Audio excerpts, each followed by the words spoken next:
कई आधुनिक वैज्ञानिक ये तर्क दे रहे हैं कि मानव मस्तिष्क एक ही समय में दो काम करने में सक्षम नहीं है। आप उसे तभी सबसे अच्छे से कर सकते हैं जब आप एक समय में एक काम करें।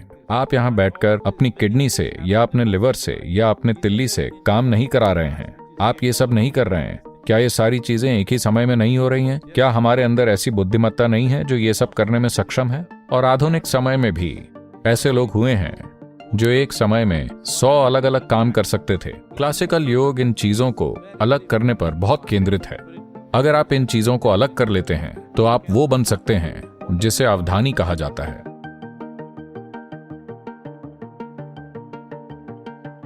अगर आप इस धरती पर जीवन के विकास क्रम को देखें तो इंसान इस दुनिया पर हावी क्यों है? बावजूद इसके कि हम शारीरिक रूप से धरती पर कई दूसरे जीवों से कमजोर हैं, इसका कारण सिर्फ इतना है कि किसी तरह हम दूसरों से ज्यादा सक्षम हो गए हैं। प्राचीन समय में ऐसे बहुत से लोग थे, आज कुछ ही हैं। उनमें से कुछ को अष्टावधानी कहा जाता है, जिसका मतलब है कि उनके पास 8 प्रकार की क्षमताएं हैं, यानी एक ही समय पर उसी पल में वो 8 अलग अलग काम कर सकते हैं। जैसे वो कविता लिख सकते हैं, साथ ही वो एक बहुत ही जटिल गणित का सवाल हल कर सकते हैं, साथ ही वो इत्र को सूंघ कर बता सकते हैं कि कौन सा क्या है, साथ ही कई चीजों का स्वाद ले सकते हैं और उसके बारे में जो भी बताना है वो बता सकते हैं।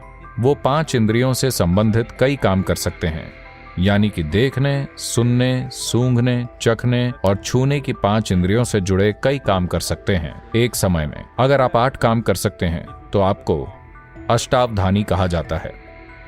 अगर आप 10 तरह के काम कर सकते हैं तो आपको दशावधानी कहा जाता है। अगर आप 100 तरह के काम कर सकते हैं तो आपको शतावधानी कहा जाता है। अगर आप 1000 तरह के काम कर सकते हैं तो आपको सहस्त्रावधानी कहा जाता है। सहस्त्रावधानी बहुत बहुत दुर्लभ रहे हैं। लोग कहते हैं कि अगस्त्य मुनि सहस्त्रावधानी थे। इसका मतलब है कि वो एक ही समय में 1008 काम कर सकते थे।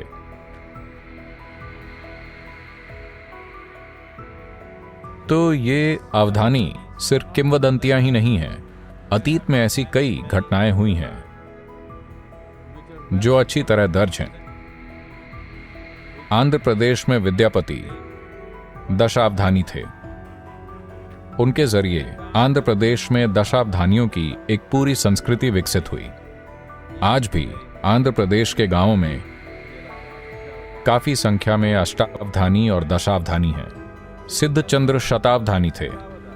उन्होंने अकबर के दरबार में, बादशाह अकबर के दरबार की निगरानी में 100 तरह के काम किए और इसके लिए उन्हें सम्मानित किया गया और शतावधानी की उपाधि दी गई, क्योंकि उन्होंने 100 काम किए।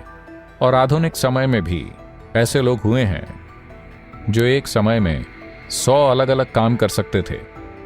जैसे रविचंद्र बाई, एक गुजराती जैन जो शतावधानी थे। तिरुक्कुरल रामकन्नागा सुब्रमण्यम षोडशावधानी थे। इसका मतलब है कि वो एक समय में 16 काम कर सकते थे।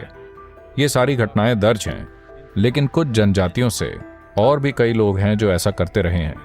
भारत में ये एक आम बात थी कि लोग आते थे और गांव में एक छोटा सेटअप बनाते थे जहां कुछ 100 लोग इकट्ठा होते थे और वो एक ही समय में कई चीजें करके दिखाते, जो काफी चमत्कारी लगता था। पर यह एक इंसान की याददाश्त की क्षमता को दर्शाता है, क्योंकि जब हम याददाश्त की बात करते हैं तो मानव स्मृति केवल व्यक्त याददाश्त तक सीमित नहीं है। व्यक्त याददाश्त सिर्फ एक ऊपरी परत है, बाकी एक गहन आयाम है। हमारा शरीर हमारे दिमाग में मौजूद व्यक्त याददाश्त से खरबों गुना अधिक स्मृति रखता है। आज दुर्भाग्य से कई आधुनिक वैज्ञानिक ये तर्क दे रहे हैं कि मानव मस्तिष्क एक ही समय में 2 काम करने में सक्षम नहीं है। आप उसे तभी सबसे अच्छे से कर सकते हैं जब आप एक समय में एक काम करें। I am a living example that they're all wrong. I have 12-14 tracks running in my mind all the time.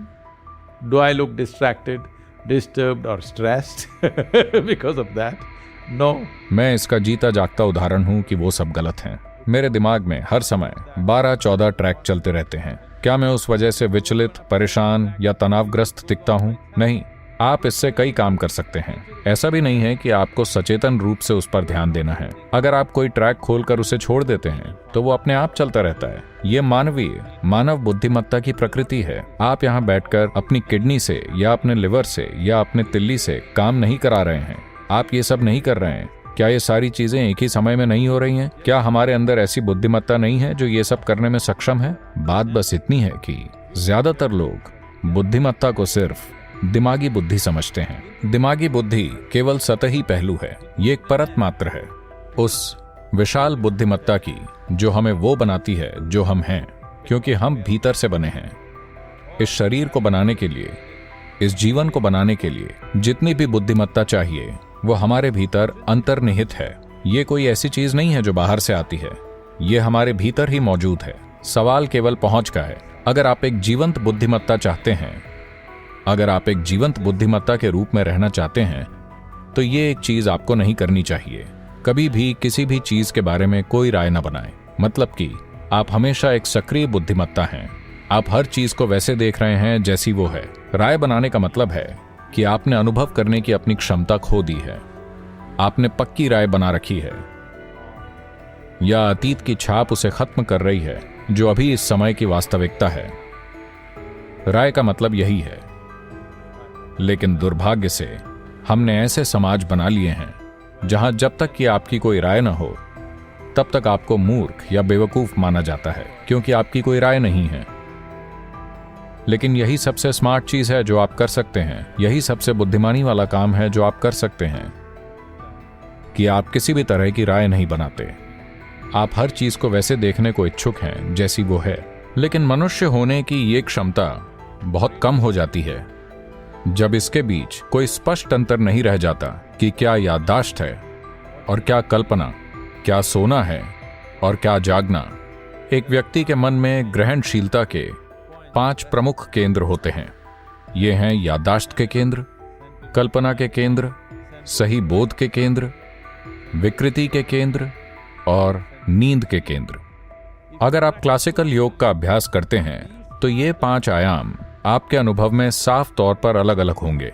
अगर ये अलग नहीं है तो आपके साथ होता यह है कि जब आप कुछ याद करना चाहते हैं तो आपकी कल्पना आपकी याददाश्त के साथ खिलवाड़ करती है।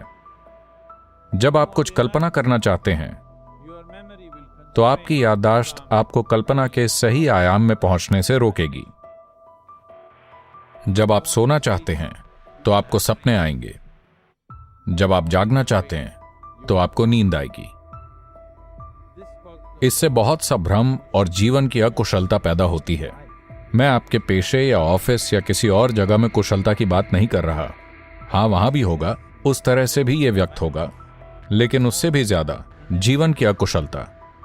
जब मैं जीवन की अकुशलता कहता हूं तो यह जीवन उस उत्साह और उल्लास और खोज करने की चाह नहीं रखेगा जिसमें यह सक्षम है कि यह अपने भीतर कई आयामों की खोज कर सकता है। यह संभावना सिर्फ इसलिए बहुत कम हो गई है क्योंकि ये चीजें मिक्स हो गई हैं लोगों के जीवन के अनुभव में। क्लासिकल योग इन चीजों को अलग करने पर बहुत केंद्रित है।